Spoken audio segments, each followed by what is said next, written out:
আমাদের উম্মার আমাদের বোনেরা চিৎকার করছে, পৃথিবীর বিভিন্ন প্রান্তে তারা চিৎকার করছে, তারা চিৎকার করে করে ডাকছে উম্মাকে, উম্মার নেতাদেরকে ডাকছে, মুসলিম ভাইদেরকে ডাকছে। আমরা কিন্তু এগুলোর কোনো জবাব নিয়ে তাদের কাছে হাজির হচ্ছি না। এরকম সামাজিক লিডারদের ক্ষেত্রে দেখবেন কেউ যদি একটু ভালো করে, কোনো যুবক অথবা অন্য কোনো বয়সের মানুষ, তখন বাকিরা তার সাথে শত্রুতা করতে শুরু করে দেয়, ভালোটা ভালোভাবে নিতে পারে না। একজন মুসলমান আরেকজন মুসলমানের সাথে কী রকম সম্পর্ক বজায় রাখবেন, একজন মুসলমান আরেকজন মুসলমানের সাথে কীরকম সুন্দর আচরণগুলো করবেন, এটা নিয়েই আমরা কথা বলবো ইনশাআল্লাহ। আল্লাহ রসুল সাল্লাল্লাহু আলাইহি ওয়াসাল্লাম একটা চমৎকার কথা বলেছেন যে একজন ব্যক্তি যদি সারাদিন নফল রোজা রাখে, সারা রাত যদি নফল ইবাদত করে, সারাদিন রোজা রাখলো, সারা রাত ওই ব্যক্তিটা ইবাদত করলো, কিয়ামুল লাইল করলো, ওই ব্যক্তিটা যত সওয়াব পাবে, একজন ব্যক্তি যদি আরেকজন ব্যক্তির সাথে, একজন মুসলিম যদি আরেকজন মুসলমানের সাথে ভালো আচরণ করে তার সমপরিমাণ সওয়াব পাবে। সুবহানাল্লাহ, চিন্তা করতে পারেন ভালো আচরণের কত দাম। সুবহানাল্লাহ সুবহানাল্লাহ। মিজানের পাল্লাকে ভারী করে দেবে তার উত্তম চরিত্র, ভালো ব্যবহার, ভালো আচরণ এত বেশি ভারী করবে যে অন্য কোনো আমল এত বেশি ভারী করতে পারবে না। মিজানের পাল্লাকে একজন ব্যক্তি যদি আরেকজন ব্যক্তির সাথে ভালো আচরণ করে, তাহলে ভালো আচরণটা কত বেশি গুরুত্বপূর্ণ। রাসূলুল্লাহ সাল্লাল্লাহু আলাইহি ওয়াসাল্লাম তিনি যে দাওয়াত দিতেন, এই দাওয়াতের মধ্যে তার মুখের দাওয়াতের থেকে তার চারিত্রিক দাওয়াতটা ছিল বেটার ছিল। চারিত্রিক দাওয়াতের মাধ্যমেই মানুষ তার সাথে বেশি মিশতেন, মানুষ তাকে বিশ্বাস করতেন, মানুষ তার কাছে আমানত রাখতেন, তিনি যেটা বলতেন সেটাকে মনে প্রাণে মেনে নিতেন, শুধুমাত্র তার চারিত্রিক দাওয়াতের কারণে। এখন আমরা মুখে যতই বলি যে ভাই ভালো হয়ে যান, এটা করা দরকার, ওইটা করা দরকার, কিন্তু আমরা নিজেরা যদি আমাদের নিজেদের মধ্যে এরকম চরিত্র গঠন করতে না পারি, তাহলে এই যে মুখের কথা বলায় কোনো লাভ হচ্ছে না। দেখুন অনেকেই মুখে বলতেছে যে ভাই এটা করেন, ওইটা করেন, এটা করা উচিত না, ওইটা করা উচিত না, কিন্তু পরক্ষণেই যখন লোকজন দেখতেছে ভাই নিজেই তো এটা করে, হুজুর নিজেই তো এটা করে, ইমাম সাহেব, খতিব সাহেব ওই দিনই ভাই নিজেই এটা করে, আমাদেরকে আবার নিষেধ করে এটা না করার জন্য। আসলে চারিত্রিক দাওয়াত না দিতে পারলে লোকজন দাওয়াত গ্রহণ করবে না। এই চারিত্রিক দাওয়াতের চরিত্র যদি আপনার মধ্যে গঠন করতে চান, তাহলে একজন ভাইয়ের সাথে আরেকজন ভাইয়ের কি আচরণ হবে এটা আমাদের জানা দরকার। এই হাদিসের মধ্যে আল্লাহ রসুল সাল্লাল্লাহু আলাইহি ওয়াসাল্লাম অত্যন্ত গুরুত্বপূর্ণ কথা বলেছেন, খুব গুরুত্বপূর্ণ কথা। আবু হুরায়রা রাদিয়াল্লাহু তাআলা আনহু হাদিসটাকে বর্ণনা করছেন। তিনি বলছেন যে রাসূলুল্লাহ সাল্লাল্লাহু আলাইহি ওয়াসাল্লাম বলেছেন, লা তাহাসাদু, তোমরা পরস্পরকে হিংসা করো না। হিংসা মানে অন্যের ভালো দেখে নিজের গা জ্বলে, নিজের জ্বলে। কেউ একজন ভালো করলে, হতে পারে বন্ধু ভালো করছে, নিজের গা জ্বলে, হতে পারে ভাই ভালো করেছে, নিজের গা জ্বলে, প্রতিবেশীরা ভালো হয়ে যাচ্ছে, ভালো করতেছে, উন্নতি করতেছে, বারাকা পাচ্ছে, তার গা জ্বলে। পাশে একজন ব্যবসায়ী ছিল, ব্যবসায়ীরা ভালো করতেছে, তার গা জ্বলে। আরেকজনের ভালো দেখে যে ব্যক্তিটা সহ্য করতে পারে না, তিনি হচ্ছেন হিংসুটে, এটাকে বলা হয় হিংসা। একজন বন্ধু যদি ভালো রেজাল্ট করে, এটা তার কাছে অনেক বেশি খারাপ লাগে। ও খারাপ করলে যতটুকু খারাপ লাগে, ও যদি ভালো করে তার থেকে আরও কয়েক গুণ বেশি খারাপ লাগে। বন্ধু কেন ভালো করলো, প্রতিবেশী কেন ভালো করলো, প্রতিবেশী কেন এত সম্পদ কামায়, প্রতিবেশী কেন এত ভালো থাকে, এটা তার মধ্যে হিংসা তৈরি করে।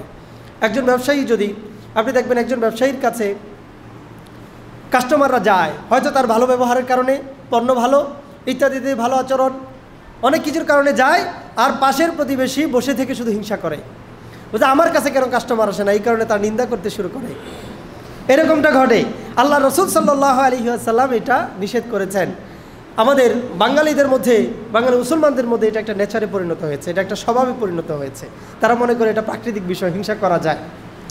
একটা হাইপোথেটিক্যাল গল্প ছিল আমাদের সমাজে প্রচলিত আছে, যদিও গল্পটা হাইপোথেটিক্যাল, কিন্তু এটা আমাদের জন্য শিক্ষণীয় একটা বিষয়। একটা দৈত্য এসে বলল যে তুমি যা চাও আমি তোমাকে দিব, কিন্তু তোমার প্রতিবেশীকে আমি দ্বিগুণ দিব। তো বললো যে আমাকে একটা গাড়ি দাও, প্রতিবেশীকে 2টা গাড়ি দিল। বলে যে আমাকে একটা বাড়ি দাও, প্রতিবেশীকে 2টা বাড়ি দিল। দেখলো যে আমাকে একটা সন্তান দাও, প্রতিবেশীকে 2টা দিল। তো প্রতিবেশী বড়লোক হয়ে যাচ্ছে। এরপরে সে একবার বলল যে আমার একটা চোখ অন্ধ করে দাও। যাতে প্রতিবেশীর দুইটা চোখে অন্ধ হয়ে যায়। আমাদের বাঙালিরা বেশিরভাগ মানুষ এই উন্নতি করতে না পারার একটা অন্যতম কারণ হচ্ছে, দেখবেন যে কোনো একটা ব্যক্তি যদি সমাজের মধ্যে ভালো করতে শুরু করে, কোনো একটা ছেলে, কোনো একটা মেয়ে, অথবা কোনো একজন ব্যবসায়ী, অথবা অন্য কোনো ক্যারিয়ারিস্ট, তখন আশেপাশে যে সমস্ত ব্যক্তিরা আছে তারা প্রচুর পরিমাণে হিংসা করে, তাকে উপরে উঠতেই দেয় না। এটা হচ্ছে আমাদের দেশের সমাজের সাধারণ চিত্র। অন্যের ভালোটা সহ্যই করতে পারে না। অথচ বিষয়টা যদি এমন হতো, আল্লাহ রসুল সাল্লাল্লাহু আলাইহি ওয়াসাল্লাম বলেছেন যে কেউ যদি অন্য কোনো মুসলমান ভাইয়ের জন্য দোয়া করে, আল্লাহ সেটা নিজের জন্য কবুল করেন। আপনি যদি বাধা না দিতেন, না দিয়ে যদি বলতেন যে আল্লাহ ভাইটাকে তুমি ভালো রাখো, আল্লাহ ভাইটাকে তুমি আরো বরকত দাও, তাহলে দেখতেন আল্লাহ সুবহানাহু ওয়া তাআলা আপনাকে ভালো রাখতেন এবং আল্লাহ সুবহানাহু ওয়া তাআলা আপনাকে বরকত দিয়ে ভরে দিতেন। আমরা এটা বুঝি না, আমরা অন্যের ব্যাপারে হিংসা করি। আল্লাহ সুবহানাহু ওয়া তাআলা আমাদেরকে এই হিংসা থেকে রক্ষা করুন, উদ্ধার করুন। হিংসা করা যাবে না অন্যের ভালো দেখে, বরং তার জন্য আরও বেশি বেশি বরকতের দোয়া করতে হবে। তাহলে এই বরকত আল্লাহ সুবহানাহু ওয়া তাআলা আপনাকে দিবেন। একটা বিষয় মনে রাখবেন যে রিজিক আল্লাহ আপনার জন্য নির্ধারণ করেছেন, এটা কিন্তু নির্ধারিত। আপনি চাইলেও আরেকজনের মতো হইতে পারবেন না। আল্লাহ যতটুকু আপনাকে রেখেছেন এর বাইরে আপনি লিমিট ক্রস করতে পারবেন না। আপনি এটার মধ্যে বারাকা কামনা করুন। তাকদীর, রিজিক এগুলো নির্ধারিত। আপনি চাইলে যদি অন্যের জন্য বারাকার দোয়া করেন, আল্লাহ সুবহানাহু ওয়া তাআলা আপনাকে ওই বারাকাগুলোকে বাড়িয়ে দেবেন। অতএব রাসূলুল্লাহ সাল্লাল্লাহু আলাইহি ওয়াসাল্লাম যে বলেছেন ওয়ালা তাহাসাদু, হিংসা করো না, এই হিংসা করা যাবে না। হিংসা করলে লাভ কি? আসলে হিংসা করে আপনার কোনো লাভ হবে না, বরং আপনার কলিজাটাই আপনি নিজে পুড়বেন। যখন আপনি অন্যের ভালো সহ্য করতে পারতেছেন না, নিজেই দুঃখের মধ্যে পড়ে যাবেন। কারণ ভালো করার অপশন আছে হাজার হাজার, কেউ চাইলে ভালো করতেই পারে, স্বাভাবিক বিষয়। এখন আপনি যদি এই রোগ আপনার অন্তরের মধ্যে পোষণ করেন, বসেন, এটা আপনারই কষ্ট বাড়াবে, আপনারই সময় নষ্ট করবে, আপনার অন্তরের মধ্যেই যন্ত্রণার সৃষ্টি করবে। অতএব আপনি অন্যকে হিংসা করা থেকে বিরত থাকার চেষ্টা করবেন ইনশাআল্লাহ। 2 নম্বর, ওয়ালা তানাজাসু।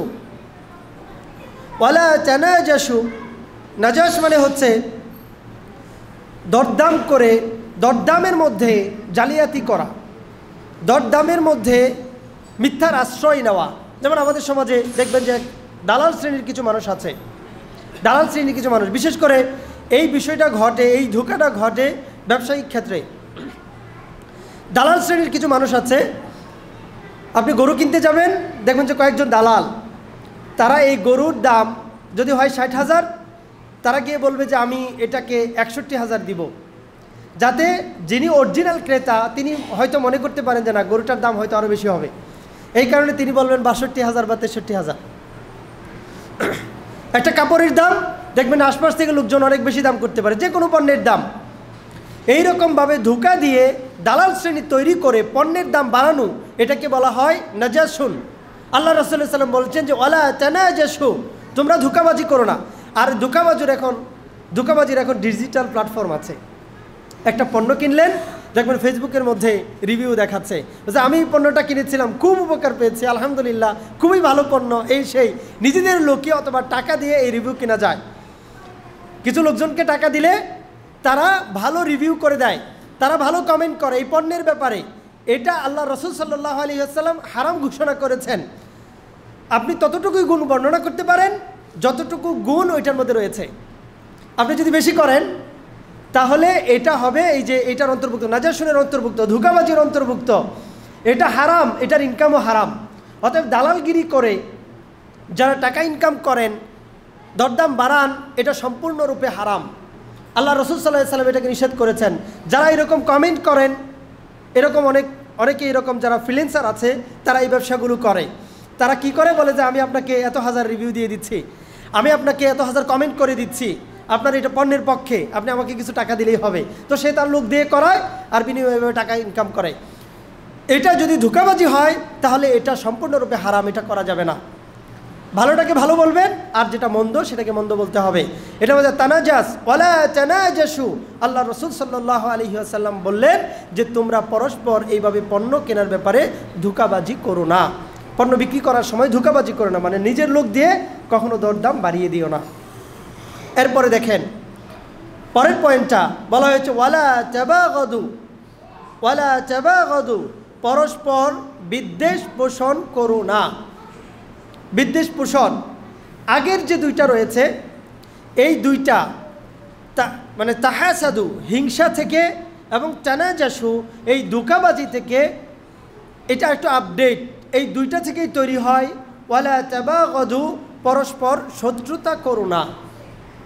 শত্রুতা, পাশে একটা জমি আছে, ফসল ভালো হচ্ছে, ও শত্রুতা করে দেখবেন যে ধান কেটে নিয়ে এসছে রাতের বেলায়, তার কোনো উপকার নাই, কিন্তু নিছক সে শত্রুতা করেছে, নিছক সে শত্রুতা করেছে। দেখবেন একটা পুকুরের মধ্যে ভালো মাছ চাষ হয়, এক প্রতিবেশী এসে রাতের অন্ধকারে এটার মধ্যে একটা বিষ ঢেলে দিল, পুকুরের সব মাছ মরে শেষ। শত্রুতা করেছে। অনেক সময় দেখবেন যে অবলা প্রাণীদেরকেও হত্যা করে ফেলে, কারণ এই প্রাণীটা ওর। কয়েকদিন আগে দেখবেন যে একটা নিউজ এসেছিল যে একজন কবর খুঁড়ে এমন একজন ব্যক্তির ঘোড়াকে হত্যা করা হয়েছে। কে বা কারা হত্যা করেছে এটা জানে না। হিংসা করে, বিদ্বেষ পোষণ করে এবং শত্রুতা করে এই কাজগুলো করে। অন্যের ভালোকে যারা সহ্য করতে পারে না তাদের মধ্যে এই বদ অভ্যাসটার তৈরি হয়, এই বদগুণটার তৈরি হয়। বিশেষ করে প্রথমে যখন হিংসা তৈরি হয়, এই হিংসা থেকে পরস্পর শত্রুতাটা তৈরি হয়। অন্যের ভালোটা পছন্দই করতে পারে না, অন্যের ভালোটাকে সহ্যই করতে পারে না। এই কারণে তারা কি করে, অন্যের ক্ষতি করার চেষ্টা করে। এইভাবে করে তারা শত্রুতা পোষণ করে। এই শত্রুতাগুলো বিভিন্নভাবে হতে পারে। যেমন আপনি দেখবেন এটা শুধু এমন না যে শুধুমাত্র সাধারণ পাবলিকের মধ্যে হয়, ভালো ব্যক্তিদের মধ্যেও এটা হতে পারে। একজন ব্যক্তি পপুলার হয়ে গেল, একজন দায়ী পপুলার হয়ে গেলেন, তখন আর সারা দেশের অনেক বক্তাদেরকে দেখবেন, দায়ীদেরকে দেখবেন তারা সহ্য করতে পারছে না। অমুক কেন এত ভালো করতেছে, অমুক কেন এত জনপ্রিয় হয়ে গেল। এই কারণে বাকিরা এরকম তারা শত্রুতা পোষণ করা শুরু করে দেয়। তখন তার নানান দোষ ত্রুটিগুলোকে খুঁজে বের করার চেষ্টা করে।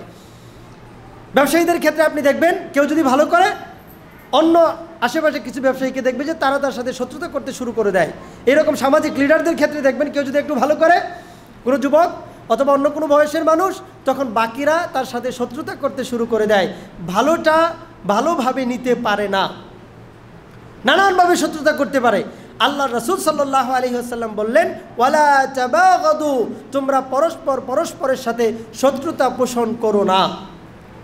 এরপরে বলা হয়েছে ওয়ালা তাজাবারু, ওয়ালা তাজাবারু। তাজাবারু মানে হচ্ছে মুখ ফিরিয়ে নেওয়া। তোমরা একজন আরেকজনের কাছ থেকে মুখ ফিরিয়ে নিও না। এই তাবাগাদু এবং তাজাবারু এই দুটো হচ্ছে আগের দুইটার ফল। হিংসার কারণে প্রথমে শত্রুতা তৈরি হয়, আর এই ধোঁকাবাজির কারণে শত্রুতা তৈরি হয়, আর এই শত্রুতা থেকে একজন আরেকজনের কাছ থেকে মুখ ফিরিয়ে নেয়। এরপরে বলে যে আমি আর তোর সাথে কথা বলবো না, তোর সাথে আমার কোনো সম্পর্ক নাই। বিশেষ করে আপনি দেখবেন যে নিকটাত্মীয় যারা আছে, ভাই ভাই, ভাই বোন, হিংসা থেকে শত্রুতা থেকে বলে যে জীবনে আল্লাহর কসম তোর সাথে আর কথা বলবো না। প্রতিবেশীর সাথে কথা বলে না। এমনও আমি দেখেছি মায়ের সাথে 20-30 বছর কথা বলে না সন্তান। আল্লাহ হেফাজত করুন, আল্লাহ হেফাজত করুন। জাহান্নাম নিজেরাই কিনে নিচ্ছে। আল্লাহ রাসূল সাল্লাল্লাহু আলাইহি ওয়াসাল্লাম বললেন লা ইয়াদখুলুল জান্নাতা কাতিউন, সহিহ বুখারীর হাদিস, লা ইয়াদখুলুল জান্নাতা কাতিউন। যে ব্যক্তিটা সম্পর্ককে ছিন্ন করে ওই ব্যক্তিটা জান্নাতের মধ্যে প্রবেশ করবে না। আল্লাহ রাসূল সাল্লাল্লাহু আলাইহি ওয়াসাল্লাম বললেন কতটা গুরুত্বপূর্ণ, অথচ সে এইরকম তাদাবুর করার কারণে সে কি করতেছে, যে অন্যকে হিংসা করে বলতেছে 3 দিন কথা বলবো না, এতদিন কথা। আল্লাহ রাসূল সাল্লাল্লাহু আলাইহি ওয়াসাল্লাম বলেছেন যে 3 দিনের বেশি একজন ব্যক্তি, একজন মুসলমান আরেকজন মুসলমানের সাথে কথা না বলে থাকতে পারবে না। 3 দিনের বেশি, সর্বোচ্চ 3 দিন। তাকে ক্ষমা করে দিতে হবে। ক্ষমা করাটা একটা মহৎ গুণ, কিন্তু এইভাবে করে মুখ ফিরিয়ে নেওয়া হচ্ছে। একজন আরেকজন দেখবেন যে এরকমভাবে দলগত হিংসা বিদ্বেষ রয়েছে। এক দল আরেক দলের সাথে কথা বলবে না, এক এলাকার মানুষ আরেক এলাকার মানুষের সাথে কথা বলবে না, আত্মীয়দের সাথে কথা বলবে না। আল্লাহ রাসূল সাল্লাল্লাহু আলাইহি ওয়াসাল্লাম এইটার থেকে বের হয়ে আসতে তিনি নিষেধ করেছেন। এরপরে বলেছেন ওয়ালা ইয়াবি' বা'দুকুম আলা বাই'i বা'দিন, একজনের কেনাবেচার উপরে আরেকজন তোমরা দরদাম করবে না। এটা অন্য একটা হাদিসের মধ্যে বিয়ের ব্যাপারটা এসেছে। 2টা বিষয় হাদিসের মধ্যে এসেছে। কেউ একজন পণ্য কিনতেছে, দরদাম করতেছে, এটার উপরে আপনি গিয়ে দরদাম করলেন, এটা হারাম। ইসলামে এটা হারাম করা হয়েছে। আল্লাহ রসুল সাল্লাল্লাহু আলাইহি ওয়াসাল্লাম এটাকে হারাম করেছেন যে এই কাজটা করা যাবে না।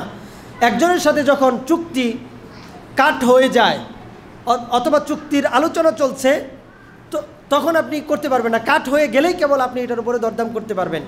একজন একটা জিনিস পছন্দ করতেছে, দেখতেছে, দরদাম করবে, এখন আপনি এটা পছন্দ করে জোর করে নিয়ে নিচ্ছেন, এটা ইসলাম নিষেধ করে, এটা ইসলাম হারাম করে। আগে জিজ্ঞেস করতে হবে যে ভাই আপনাদের মধ্যে কি বনিবনা হয়েছে, আপনি কি এটা নেবেন, আগে ফয়সালা হতে হবে, তারপরে আপনি এটার ব্যাপারে কথা বলবেন। অনুরূপভাবে দেখবেন আমাদের সমাজে প্রবলেমটা হয় এই জায়গাটাতে, যখন কোনো পাত্রী দেখতে আসে বা পাত্রের ব্যাপারে খোঁজখবর নেয়, তখন ঝুলিয়ে রাখে, অনেকগুলো সম্পর্ককে ঝুলিয়ে রাখে, অনেকগুলো পাত্রকে ঝুলিয়ে রাখে। বলছে অমুকে দেখতে আসছে, তোমাকে দেখতে আসছে, একটার পর একটা চলতেছে চলতেছে চলতেছে, বেস্ট অপশনটা আমি বেছে নিব। এই কারণে সে 10 জন পাত্রকে হয়তো এরকম ঝুলিয়ে রাখতে পারে, অপেক্ষমান রাখতে পারে, হয়তো 10 জন পাত্রীকে এরকম অপেক্ষমান রাখতে পারে। এটা ইসলামে হারাম করা হয়েছে। আল্লাহ রসুল সাল্লাল্লাহু আলাইহি ওয়াসাল্লাম এটাকে নিষিদ্ধ করেছেন। আগে একজনের সাথে আপনার ফয়সালা হোক, আগে একজনের সাথে ফয়সালা হোক যে আপনি এটা করবেন কি করবেন না। যখন নিষেধ করে দেওয়া হবে যে না এটা করবো না, এরপরে আপনি দ্বিতীয় জনকে বলতে পারেন। এটা খোলাসা করে বলতে হবে যে ভাই একজনের সাথে আলাপ চলছে, আগে তার সাথে বোঝাপড়া হোক, তারপরে আপনি দ্বিতীয় অপশনটাকে বেছে নিতে পারেন, এর আগে না। এই দুইটা কাজে হারাম। কিন্তু আমাদের সমাজের অনেক মানুষ কোনো পণ্য বিক্রি করার সময় এটা দেখে যে কাস্টমারদেরকে ঝুলিয়ে রাখে, দেখে যে আরেকটু করা যায় কিনা, আরেকটু করা যায় কিনা, ইত্যাদি ইত্যাদি। এটা করা যাবে না। এরপরে বলা হয়েছে ওয়াকুনু ইবাদাল্লাহি ইখওয়ানা, তোমরা আল্লাহর জন্য ভাই ভাই হয়ে যাও, আল্লাহর জন্য তোমরা ভাই ভাই হয়ে যাও। ওয়াকুনু ইবাদাল্লাহি ইখওয়ানা, আল্লাহর জন্য ভাই ভাই হয়ে যাও। এই সম্পর্কটা আল্লাহ সুবহানাহু ওয়া তাআলা নিজে তৈরি করেছেন। একজন আরেকজনের ভাইয়ের মতো হয়ে যাবে, একজন মুসলমান আরেকজন মুসলমানের ভাই, যেটা আমি সূরা আল হুজুরাত থেকে 10 নম্বর আয়াত থেকে তিলাওয়াত করেছিলাম। ইন্নামাল মুমিনুনা ইখওয়াতুন, একজন মুমিন হচ্ছে আরেকজন মুমিনের জন্য ভাই। আর আল্লাহ সুবহানাহু ওয়া তাআলা নিজেও বলছেন ওয়াকুনু ইবাদাল্লাহি ইখওয়ানা, তোমরা আল্লাহর জন্য ভাই ভাই হয়ে যাও। এই সম্পর্কটা আল্লাহ সুবহানাহু ওয়া তাআলা নিজে তৈরি করে দিয়েছেন। আপনি খেয়াল করবেন, একটা উদাহরণ এভাবে দেওয়া যায়। ধরুন যে কারোর সাথে বিবাহ শাদী সম্পর্ক হবে, এখন মধ্যস্থতা করেছেন গ্রামের একজন সাধারণ মানুষ, আরেকটা দম্পতির বিয়ের সময় মধ্যস্থতা করেছেন ওই গ্রামের সবথেকে প্রভাবশালী মানুষ, হতে পারে এমপি বা মন্ত্রী। দেখবেন যাদের মধ্যস্থতা করেছে একজন এমপি বা মন্ত্রী, ওই ব্যক্তিটা কয়েকবার ভাববেন যে আঙ্কেল কিন্তু আমাদেরকে ধরবেন, এই যে আমরা ঝগড়া করতেছি অথবা আমরা ছাড়াছাড়ি চিন্তা করতেছি, আঙ্কেল কিন্তু আমাদেরকে ছেড়ে দিবেন না। কারণ তিনি একজন প্রভাবশালী মানুষ, আর প্রভাবশালী মানুষের মধ্যস্থতায় আমাদের মধ্যে সম্পর্ক তৈরি হয়েছে, আমরা বিবাহ সাথে আবদ্ধ হয়েছি, এটার আলাদা একটা গুরুত্ব রয়েছে। তো আল্লাহ সুবহানাহু ওয়া তাআলা নিজে যখন বলছেন ওয়াকুনু ইবাদাল্লাহি ইখওয়ানা, আল্লাহর বান্দারা, আল্লাহর বান্দিরা সবাই তোমরা ভাই ভাই হয়ে যাও, তাহলে এর থেকে বড় উত্তম সম্পর্ক আর হতে পারে না। আল্লাহ সুবহানাহু ওয়া তাআলা আমাদের মধ্যে এই ভ্রাতৃত্বের সম্পর্কের কথা তিনি বলেছেন। এটা অনেক সময় এমন হয়, এই সম্পর্কটা এত দৃঢ় হয়, এবং সাহাবায়ে কেরাম এত চমৎকার উদাহরণ দিয়েছেন। উমর রাদিয়াল্লাহু তাআলা আনহু তিনি তার নিজের মামাকে ইসলাম বিদ্বেষী হওয়ার কারণে হত্যা করেছেন, মুসলমানদেরকে অগ্রাধিকার দিয়েছেন। আবু উবাইদা ইবনে জাররাহ রাদিয়াল্লাহু তাআলা আনহু তিনি বদর যুদ্ধে নিজের বাবাকে হত্যা করেছেন, যে আপনি কাফের, আপনি মুসলমানদেরকে আক্রমণ করতে এসেছেন, আপনাকে ছাড় দেওয়া হবে না। আব্দুর রহমান আবু বকর রাদিয়াল্লাহু তাআলা আনহুর ছেলে, ইসলাম ধর্ম গ্রহণ করেছেন মক্কা বিজয়ের পরে। তিনি তার বাবার সাথে কথা বলছেন যে বাবা, বদর যুদ্ধে তুমি তো আমার সামনে পড়েছিলে, কিন্তু আমি কিন্তু তোমাকে হত্যা করিনি, আমি তোমাকে দেখেছিলাম, চাইলে হত্যা করতে পারতাম, কিন্তু আমি তোমাকে হত্যা করিনি আমি তোমাকে। আবু বকর রাদিয়াল্লাহু তাআলা আনহু বললেন, হে আমার সন্তান, আমি যদি তোমাকে দেখতাম অবশ্যই আমি তোমাকে হত্যা করতাম। চিন্তা করেন, যখন মুসলমানদেরকে আক্রমণ করছে তখন অপোজিট পক্ষে সন্তান কাফের, আবু বকর রাদিয়াল্লাহু তাআলা আনহু বলছেন যে অবশ্যই আমি তোমাকে হত্যা করতাম, কারণ তুমি মুসলমানদের উপর আক্রমণ করতে এসেছিলে। উমর রাদিয়াল্লাহু তাআলা আনহু তার মামাকে হত্যা করেছেন।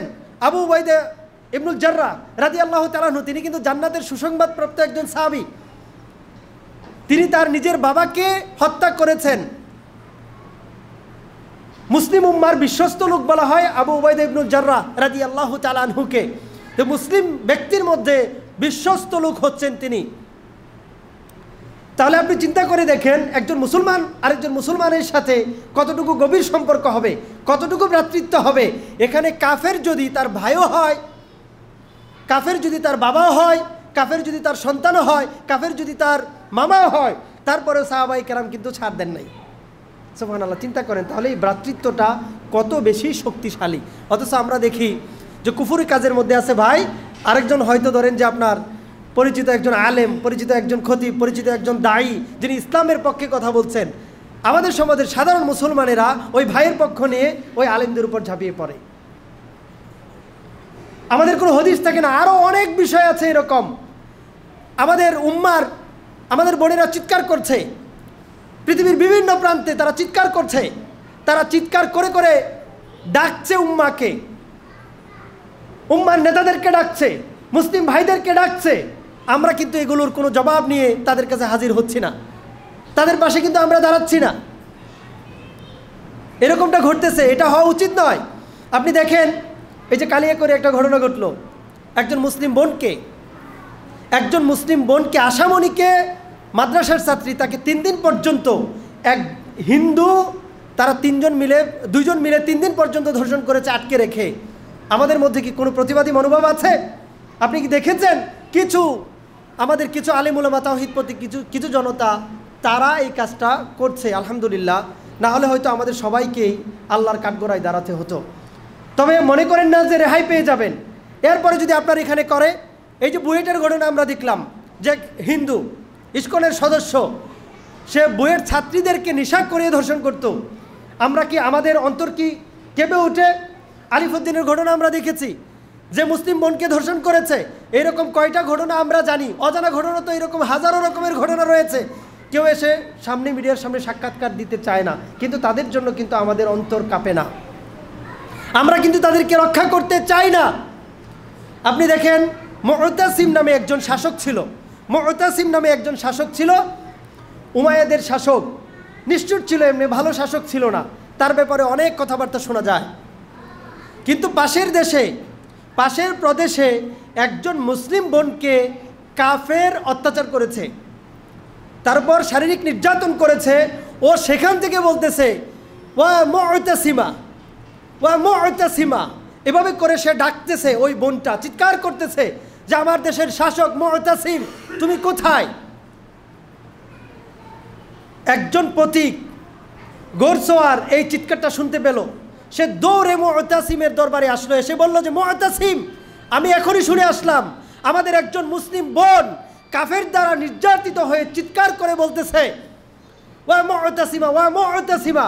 তিনি যে মিটিংয়ের মধ্যে ছিলেন লোকজনকে নিয়ে, তিনি দাঁড়ায়া বলতেছেন লাব্বাইক ইয়া উখতা লাব্বাইক, হে আমার বোন আমি উপস্থিত। তিনি দৌড়ে চলে গেলেন, তিনি ঘোড়ায় চলে গেলেন, তিনি তার সৈন্যবাহিনী নিয়ে চলে গেলেন, ওই বোনের পাশে তিনি দাঁড়ালেন।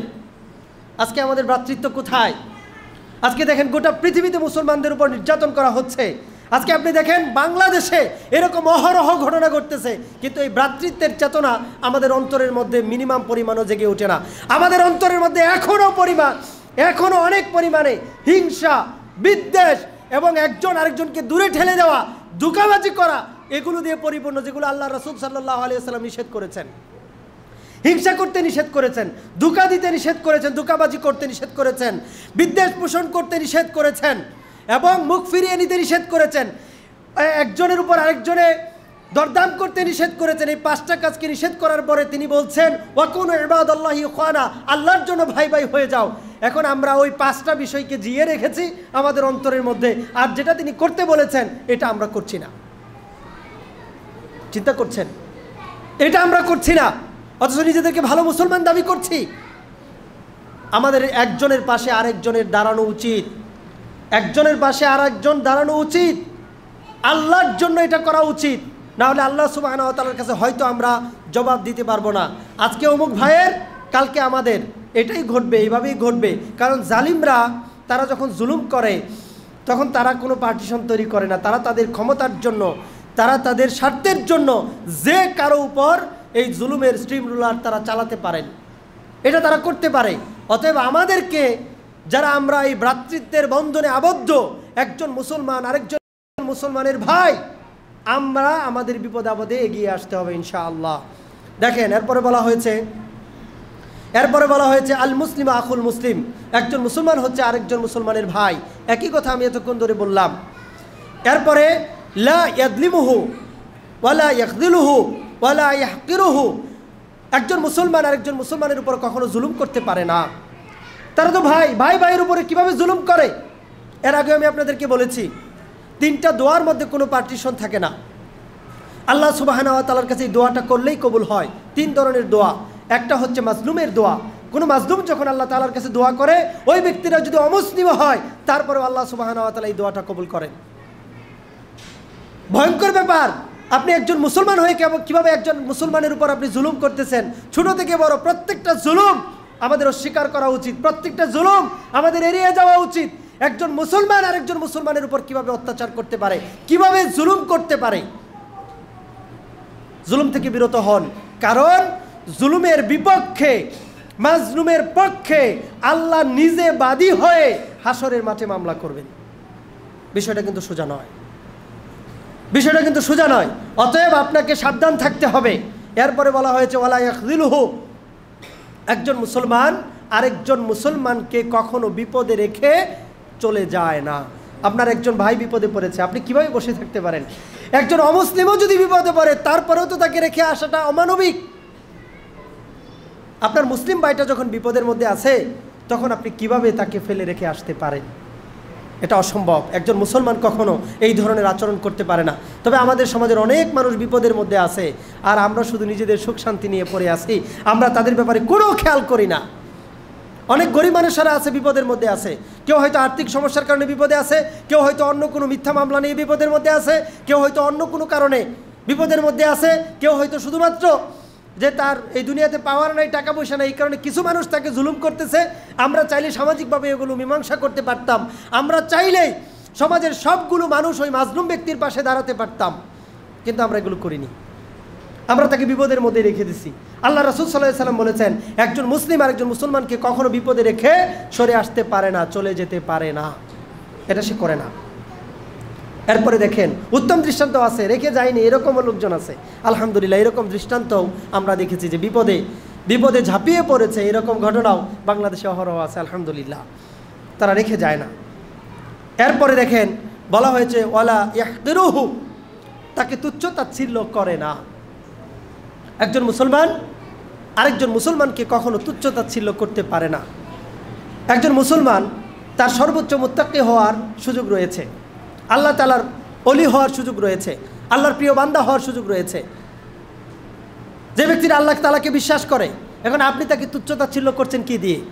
হয়তো সম্পদ দিয়ে, তার সম্পদ নাই, হয়তো তার শিক্ষাগত যোগ্যতা নাই, হয়তো তার সামাজিক স্ট্যাটাস নাই, হয়তো তার কোনো ভালো চাকরি নাই, হয়তো তার পদ পদবি নাই, এই কারণে আপনি তাকে আন্ডার এস্টিমেট করতেছেন, তুচ্ছ তাচ্ছিল্য করতেছেন। অথচ এই ব্যক্তিটা চাইলে আল্লাহ সুবহানাহু ওয়া তাআলার কাছে সবথেকে প্রিয় বান্দায় পরিণত হতে পারে। কারণ আল্লাহ সুবহানাহু ওয়া তাআলার কাছে এগুলো কোনো ম্যাটার না, এগুলো কোনো ম্যাটার না। আল্লাহ সুবহানাহু ওয়া তাআলা বলেছেন সূরা হুজুরাতের 13 নম্বর আয়াতের মধ্যে এটা উল্লেখ করা হয়েছে, ইন্না আকরামাকুম ইনদাল্লাহি আতকাকুম, তোমাদের মধ্যে ওই ব্যক্তিটাই আল্লাহ তাআলার কাছে সবথেকে বেশি সম্মানিত, যে ব্যক্তিটা আল্লাহ তাআলাকে সবথেকে বেশি ভয় করে। এখন যাকে আপনি তুচ্ছ তাচ্ছিল্য করতেছেন, হতে পারে ওই ব্যক্তিটা আপনার থেকে উত্তম। সূরা হুজুরাতের মধ্যেই আবার 11 নম্বর আয়াতে আল্লাহ সুবহানাহু ওয়া তাআলা বলেছেন ওয়ালা ইয়াসখার কওমুম মিন কওমিন আসা আইয়াকুনু, আল্লাহ সুবহানাহু ওয়া তাআলা বলতেছেন যে একটা গোষ্ঠী যেন আরেকটা গোষ্ঠীকে তুচ্ছ তাচ্ছিল্য করতে না করে, কারণ ওই গোষ্ঠীটা, ওই গোত্রটা, ওই ব্যক্তিগুলো হতে পারে তার থেকে উত্তম। একজন নারী যেন আরেকজন নারীকে তুচ্ছ তাচ্ছিল্য না করে, হতে পারে ওই নারীটা যাকে তুচ্ছ তাচ্ছিল্য করা হয়েছে ওই নারীটা আল্লাহ তাআলার কাছে তার থেকে উত্তম। হিসাবটা তো হবে পরে, এই কারণে আপনি কাউকে তুচ্ছ তাচ্ছিল্য করবেন না। আল্লাহ রাসূল সাল্লাল্লাহু আলাইহি সাল্লামকে প্রশ্ন করা হলো যে আল্লাহ রাসূল সাল্লাল্লাহু আলাইহি ওয়াসাল্লাম আপনি বলেন, আমাদেরকে বলেন যে কিবর কি, অহংকার কি? তিনি বললেন যে অহংকার হচ্ছে কোনো মানুষকে তুচ্ছ তাচ্ছিল্য করা, অহংকার হচ্ছে কোনো মানুষকে তুচ্ছ তাচ্ছিল্য করা। আর আল্লাহ রাসূল সাল্লাল্লাহু আলাইহি ওয়াসাল্লাম আরেকটা হাদিসের মধ্যে বলেছেন যে লা ইয়াদখুলুল জান্নাতা মান কানা ফি কলবিহি ওই ব্যক্তিটা জান্নাতের মধ্যে প্রবেশ করবে না যেই ব্যক্তিটার অন্তরের মধ্যে সরিষার দানা পরিমাণ বা শস্য দানা পরিমাণ বা অনুপরমাণু পরিমাণ অহংকার রয়েছে। তাহলে আপনি আপনার জান্নাতের উপযুক্ততা হারাচ্ছেন অন্য একজন মানুষকে তুচ্ছ তাচ্ছিল্য করার কারণে। আপনি একজন মানুষকে হেয় প্রতিপন্ন করার কারণে আপনি আপনার জান্নাতের যে গ্রহণযোগ্যতা, যে যোগ্যতাটা, এটা হারাচ্ছেন। কারণ আল্লাহ রাসূল সাল্লাল্লাহু আলাইহি ওয়াসাল্লাম বলেছেন যে সরিষার দানা পরিমাণ, অথবা যদি আপনি আধুনিক অনুবাদগুলো দেখেন, যে পরমাণু পরিমাণ, অনুপরিমাণ অহংকারও যদি কারো অন্তরের মধ্যে থাকে, ওই ব্যক্তিটা জান্নাতের মধ্যে প্রবেশ করবে না। আর অহংকারটা কি? আল্লাহ রাসূল সাল্লাল্লাহু আলাইহি ওয়াসাল্লাম বলেছেন কোনো মানুষকে তুচ্ছ তাচ্ছিল্য করা, কোনো মানুষকে ছোট করে দেখা, এটা করা যাবে না। অতএব এখান থেকে কি করতে হবে? বিরত থাকতে হবে ইনশাআল্লাহ। এরপরে বলা হয়েছে আত্তাকওয়া হাহুনা, আত্তাকওয়া হাহুনা, ভয় হচ্ছে এখানে, ভয় হচ্ছে এখানে, মানে বুকের দিকে তিনি ইঙ্গিত দিলেন। বললেন তাকওয়াটা হচ্ছে অন্তরের মধ্যে। অন্তরে যাদের ভয় রয়েছে তারা উপরে যে কাজগুলো বর্ণনা করলাম এই কাজগুলো তারা কখনো করে না, তারা কখনো হিংসা বিদ্বেষ করতে পারে না। অন্তরে যাদের তাকওয়া রয়েছে।